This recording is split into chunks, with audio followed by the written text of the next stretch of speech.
Hello दोस्तों, स्वागत है आपका फिर से एक नई वीडियो के साथ। आज हम बात करने वाले हैं जो आप डेली रूटीन में चीजें खाते हैं, क्या आप जानते हैं वो जहरीली हो सकती हैं? नहीं ना? तो चलिए मैं आज आपको बताता हूँ वो 5 कौन सी चीजें हैं जिनके ज्यादा खाने से आपको जान तक का खतरा हो सकता है। सो वीडियो को प्लीज लास्ट तक जरूर देखें, लास्ट वाली बहुत ज्यादा इंपॉर्टेंट है। और एक रिक्वेस्ट, प्लीज अगर आपने हमारे चैनल को अभी तक सब्सक्राइब नहीं करा है तो सब्सक्राइब जरूर कर लें और नोटिफिकेशन बेल ऑन कर लें, जिससे आने वाली वीडियोस का नोटिफिकेशन आपको मिलता रहे। सो ये चीजें ऐसी हैं कि जो हम डेली लाइफ में यूज करते हैं और हमें इसका बिल्कुल भी एहसास नहीं है या हम इसके बारे में बिल्कुल भी नहीं जानते हैं, और कहीं ना कहीं जाने अनजाने में ये चीजों का हम यूज करते रहते हैं। सो मैं डिटेल से इनके बारे में बताने वाला हूँ एक एक करके। पहली चीज है हमारी बिटर आलमंड, जो हमारे कड़वे बादाम होते हैं। सो वो बेसिकली हम आपने देखा होगा कि जब आप बादाम खाते हैं तो अगर मुंह में आ जाता है तो आप सोचते हैं ये कड़वा है और आप खा लेते हैं, बट क्या आप जानते हैं कि वो जहरीला होता है या उसमें जहर हो सकता है? सो बेसिकली बादाम जो होते हैं वो 2 तरीके के होते हैं। एक बादाम जो होते हैं वो मीठे होते हैं, एक जो होते हैं वो कड़वे होते हैं। बट कई दुकानदार जो होते हैं वो दोनों को मिक्स कर देते हैं और वो आप तक पहुंच जाते हैं। सो जो कड़वे बादाम होते हैं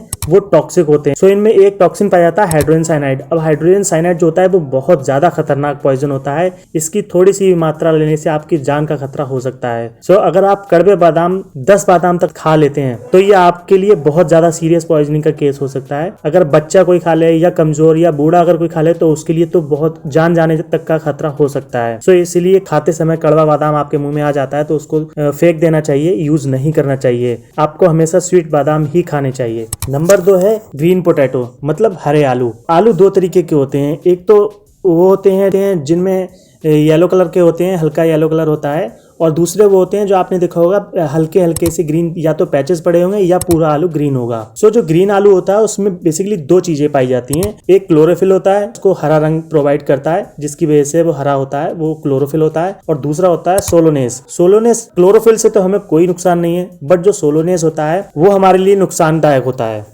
क्योंकि यह न्यूरोटॉक्सिक होता है और पॉइजन की प्रॉपर्टीज होती हैं। ग्रीन पोटैटो का यूज कर लेते हैं या कभी खा लेते हैं कहीं ज्यादा मात्रा में अगर आपने ले लेता है तो आपको ये प्रॉब्लम्स देखने को मिल सकती हैं, जैसे कि हेडेक हो सकता है, नोजिया हो सकता है, वॉमिटिंग हो सकता है, इंटरनल ब्लीडिंग हो सकती है, आपको पैरालिसिस हो सकता है। ये सारे लक्षण आपको देखने को मिल सकते हैं। सो इसीलिए कभी भी जब आप सब्जी खरीद रहे हो तो आप ये जरूर चेक कर लें कि वो आलू ग्रीन तो नहीं है। ग्रीन आलू को कभी भी यूज ना करें, हमेशा आप जो नॉर्मल आलू आते हैं वही यूज करें, ज्यादा हेल्पफुल होंगे आपके लिए। नंबर 3 हमारा आता है नटमेग, यानी कि जायफल। अब जायफल हमारे इंडियन मसालों में बहुत ज्यादा कॉमन है, सभी के घरों में लगभग पाया जाता है और सभी हमारे बहुत ज्यादा यूज करते हैं उसको खाना बनाने के लिए। इसको टेस्ट के लिए डाला जाता है, बट क्या आप जानते हैं कि ये जहर की तरह भी काम कर सकता है? इसमें एक एक्टिव कंपोनेंट पाया जाता है जिसे माइरेस्टिसिन कहते हैं। ये बॉडी में पहुंचकर ब्रेक डाउन होकर कंपोनेंट बनाता है, जिससे हमारा नर्वस सिस्टम जो है वो इफेक्ट होता है। अगर हम ये ज्यादा मात्रा में ले लेते हैं तो आपको डिजीनेस, पैल्पिटेशन,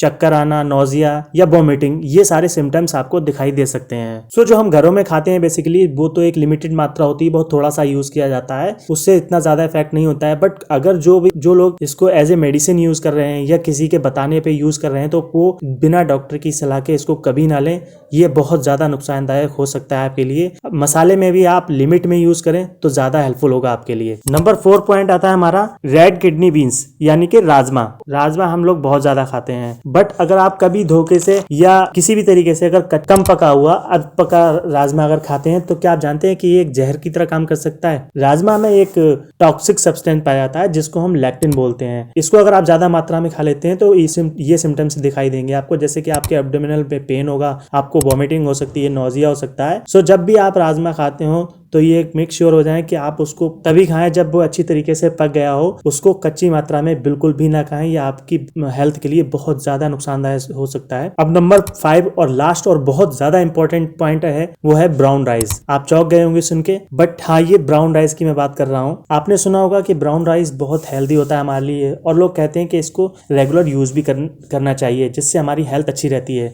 बट ये हेल्दी तो होता ही है, लेकिन क्या आप जानते हैं कि अगर आप इसको सही मात्रा में या सही तरीके से यूज नहीं करेंगे तो आपके लिए ये नुकसानदायक भी हो सकता है। सो बेसिकली चावलों में जो होता है आर्सेनिक बहुत ज्यादा मात्रा में पाया जाता है और हमारे शरीर में जाकर ये कैंसर भी पैदा कर सकता है। अब आप ये सोचते होंगे कि चावल में आर्सेनिक कहाँ से आता है? जब चावल की खेती की जाती है उस समय पे, या और दूसरी जो भी चीजें पैदा की जाती हैं, सब्जियां वगैरह, उनमें पेस्टिसाइड यूज किए जाते हैं, जहरीली दवाइयां यूज की जाती हैं जिसमें आर्सेनिक बहुत ज्यादा मात्रा में होता है। सो चावल की खासियत होती है कि जब वो ग्रो कर रहा होता है तो मिट्टी से आर्सेनिक आर्सेनिक को एब्जॉर्ब कर लेता है अपने अंदर। इसी कारण जब हम चावल को यूज करते हैं तो आर्सेनिक उसमें होता है और वो धीरे धीरे हमारे शरीर में जमा होने लगता है, और एक समय के बाद जब ये अच्छी मात्रा में जमा हो जाता है तब ये अपना असर दिखाना शुरू कर देता है। सो जो ब्राउन राइस होता है उसमें आर्सेनिक बहुत ज्यादा मात्रा में होता है as compared to white rice, क्योंकि व्हाइट राइस जो होता है वो प्रोसेस्ड किया हुआ होता है, जिसके कारण उसमें आर्सेनिक की मात्रा कम हो जाती है। सो चावल को यूज करने का एक तरीका है जिससे आप इसकी मात्रा को कम कर सकते हैं। सबसे पहले चावल को आप साफ पानी होता है जो पीने का पानी है उससे बहुत अच्छे तरीके से धो लें और उससे पकाने से पहले लगभग आधा घंटे तक भिगो के रख दें। इसके बाद ही इसको पकाएं और यूज करें तो इसकी मात्रा को कुछ हद तक कम किया जा सकता है।